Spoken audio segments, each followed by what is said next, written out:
దుష్టుడు కూడా మన గొంతును ఆపేయడానికి ప్రయత్నం చేస్తాడు. హల్లెలూయా. దుష్టుడి ఆలోచన ఏంటంటే మన గొంతును ఆపడానికే ప్రయత్నం చేస్తూ ఉంటాడు. అందుకనే దేవుడు అంటాడు కదా, నువ్వు నోరు తెరువుమో నేను దానిని బహుగా లింపుతా అంటాడు దేవుడు. హల్లెలూయా. దాన్ని తెరవనీయకుండా చేస్తాడు దుష్టుడు. ఎలా తెరవనీయకుండా చేస్తాడు? మన గొంతును మూసేయడానికి ప్రయత్నం చేస్తాడు. మనం బైబిల్లో చూసినట్లయితే ఇందాక చెప్పాను కదా, ఇద్దరు వ్యక్తులకు ఒక అవసరం అయినప్పుడు కూడా వాళ్ళు వారిని గురించి ఏమి చెబుతున్నారో చూడండి. మత్తయి సువార్త 20వ అధ్యాయము 30వ వచనాన్ని మనం చదువుకుందాం. మత్తయి సువార్త 20వ అధ్యాయము 30వ వచనాన్ని చదువుకుందాం. అమ్మా, ఇదిగో త్రోవ పక్కన కూర్చొని ఉన్న ఇద్దరు గుడ్డివారు యేసు ఆ మార్గములో వెలుచు ఉన్నాడని విని, ప్రభువా, దావీదు కుమారుడా, మమ్ములను కరుణించమని కేకలు వేసిరి. ఊరుకు ఉండుడని ప్రజలు వారిని గద్దించిరి. కాని వారు, ప్రభువా, దావీదు కుమారుడా, మమ్ములను కరుణింపమని మరి బిగ్గరగా కేకలు వేసిరి. హల్లెలూయా, హల్లెలూయా. చూడండి, ఇక్కడ ఈ ఇద్దరు ప్రజల విషయంలో మనం గమనించినప్పుడు, ఈ ఇద్దరి జీవితంలో చూసినప్పుడు వారికి ఒక సమస్య ఉంది. వారికి ఒక సమస్య ఉంది. ఆ సమస్య గురించి వాళ్ళు ప్రభును వేడుకుంటూ ఉన్నారు.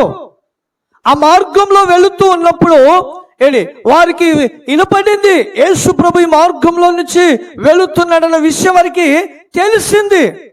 తెలిసినప్పుడు వాళ్ళు అక్కడ వాళ్ళు కేకలు పెడుతూ ఉన్నారు. ఏమని కేకలు పెట్టారు? దావీదు కుమారుడా, నువ్వు మమ్ములను కరుణించుము. హల్లెలూయా. మమ్ములను కరుణించుమని వాళ్ళు కేకలు పెట్టారండి. కేకలు పెట్టిన తర్వాత, అందుకే నేను చెప్తుంటాను కదా, ఇందాక చెప్పాను కదా, పక్కన ఉన్న వాళ్ళే మనల్ని బలహీనత పరచడానికి ప్రయత్నం చేస్తూ ఉంటారు. దేవుడు ఆశీర్వదించాలనే ఉద్దేశం కలిగినప్పుడు, ఆ ఆశీర్వాదం పొందాలని మనము ఆశ కలిగినప్పుడు ఒకసారి ఉపవాసం ఉన్నాం అనుకో, భలే ఉన్నావులే, ఉపవాసం చాలులే కానీ అంతకుముందు ఉంటే ఏమన్నా నీకు ఏమైనా దొరికిందా? ఉపవాసం ఉండగానే నీకేమైనా వచ్చిందా? ఏమి రాలేదుగా. అంతే. ఏంటంటే బైబుల్ అది. హల్లెలూయా. ఏంటంటే అది బైబుల్. అది బైబుల్. అది అంతే. దేవుడు చెప్పాడు, ఏదో వారికి చేశాడు. అందుకు నీవెందుకు ఉపవాసం ఉంటావు? నీవెందుకు ప్రార్థన చేస్తావు? ప్రార్థన ఏ ఉపయోగం ఉంది? ఎప్పుడో ఒకసారి మనకు ఆచారపూర్వక భక్తిగా వెళ్తే చాలులే అని మనలను అణిచేవారిగా ఉంటారు. హల్లెలూయా. మనల్ని అణిచేవారిగా ఉంటారు. సమాజము మనకు ఎప్పుడు కూడా అణిచేవారిగా ఉంటది. కనుక మనము ఏం చేసేవారిగా ఉండాలి? వాళ్ళు మనలను సిగ్గుపరిచే నిమిత్తము వాళ్ళు ప్లాన్ చేసినా, వాళ్ళు మనలను హేళన చేసే విషయంలో వాళ్ళు హేళన చేసినా, వాళ్ళు ఏ విధమైన మనకు వాళ్ళు బలహీనత పరిచినప్పటికీ మనం ఇంకేం చేయాలి? ఎక్కువగా కేకలు వేయాలి. ఇప్పుడు ఈ గుడ్డివారిని గురించి మనం చూస్తే, వీళ్ళు ఎక్కడ ఉన్నారు? ఈ గుడ్డి వాళ్ళు ఇద్దరు త్రోవ పక్కన ఉన్నారు. ఈ త్రోవ పక్కన ఉన్నప్పుడు ఒకవేళ ఇంట్లో ఉన్నవారైతే సరేలే, వీళ్ళు నీటిగా శుభ్రంగా ఉన్నారులేని అనుకోవచ్చు. ఇది ఎక్కడ ఉన్నారు? త్రోవ పక్కన అంటే రోడ్డు మీద ఉన్నారు. ఇప్పుడు రోడ్డు మీద అక్కడక్కడ మన పుట్ మీద కనబడతారు కదా ప్రజలు, అనాథులు, వాళ్ళు కనబడుతూ ఉంటారుగా. వాళ్ళు ఎలా ఉంటారు? వాళ్ళ బట్టలు సరిగా ఉండవు, వాళ్ళకి స్నానాలు ఉండవు. అటువంటి స్థితి కలిగిన వారే ఉంటారు ఈ గుడ్డివాళ్ళు. అలా ఉన్న వారిని చూసి ఆ ప్రజలు అనవచ్చు, అరే గుడ్డివాడా ఊరుకో, దేవుడు నీకాడ వస్తాడు, నీకు స్నానాలు లేదు గతి లేదు, కానీ ఏంటి నీకు స్నానాలు లేదు ఏం లేదు, నీకాడ దేవుడు ఎందుకు వస్తాడో, ఆయన పరిశుద్ధమైన దేవుడు, ఆయన శక్తివంతుడు దేవుడు, నీ దగ్గర ఎందుకు వస్తాడు ఆయన అని వాళ్ళకి అలా బలహీనపరచవచ్చు. అరే నీ దిక్కుమాలినడు నువ్వు, నీకాడ ఏమి లేదు, దేవుడు నీకాడ ఎందుకు వస్తాడో ఊగో అని అయినా చెప్పవచ్చు. అరే పనికి మాలినాడా, నీకు అందరు నీ ఇంటి వాళ్ళు అందరు నీకు వెలివేసేసారు, నీవెందుకు ఆయన పిలుస్తావు, నీ ఇంట్లో నీకు వెలివేసేస్తే ఆయన నీ కాడికి ఎందుకు వస్తాడో, ఆయన ఎందుకు నీ కాడికి వస్తాడు అని అయినా బలహీనపరచవచ్చు. దిక్కుమాలినుడని భయపరచు, బలహీనుడని బలహీనపరచవచ్చు.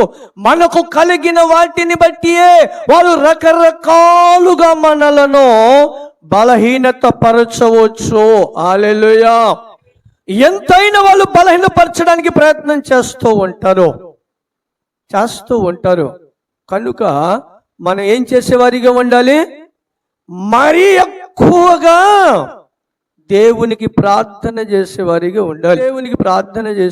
ఉండాలి. హల్లెలూయా, హల్లెలూయా.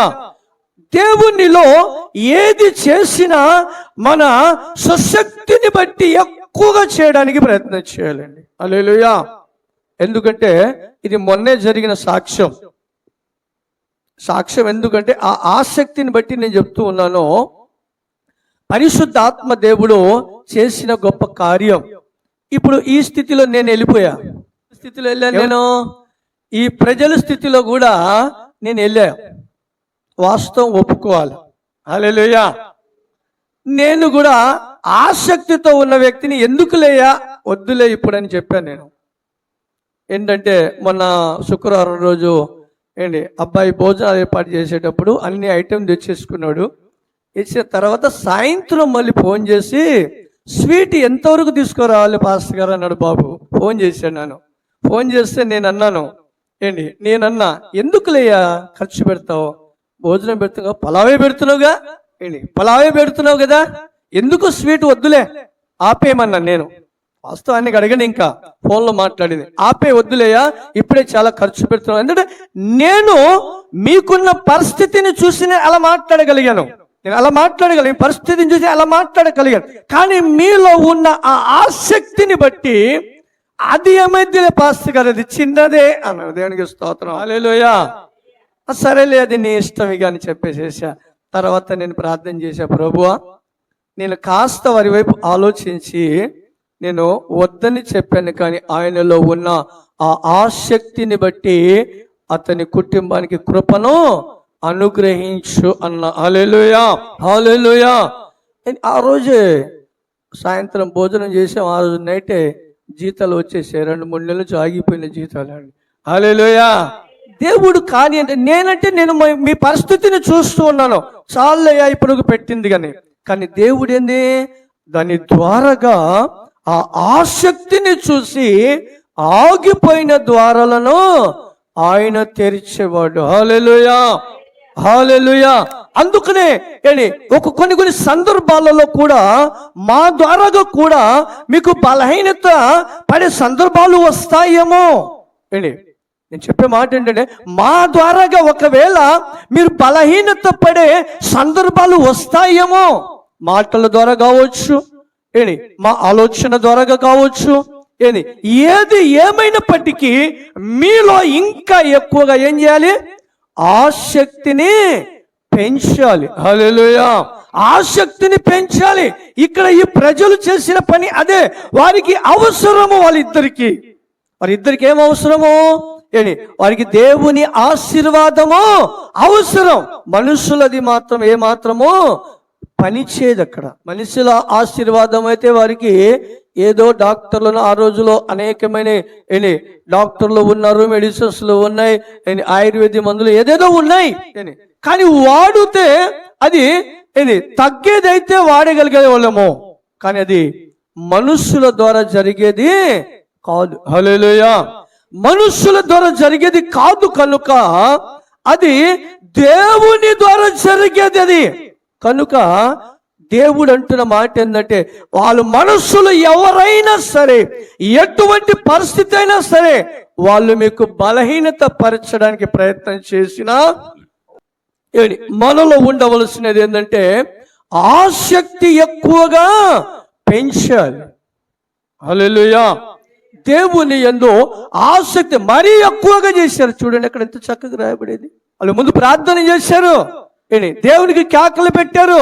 అయినప్పటికీ ఆయన పక్కన ప్రజలు వారికి ఇంచపరచడానికి హేళమైన మాటలు మాట్లాడి ఉంటారు. ఆయనకి నీ వస్త్రాలు సరిగా లేదు, నీ గుడ్డివాడువు, నీ ఇంట్లో బయటికి తరిమేసేసా, నీ కాడ ఏముందిరా అది అది ఎన్ని మాటలు చెప్పి ఉంటారో. అయిననో లక్ష్య పెట్టల.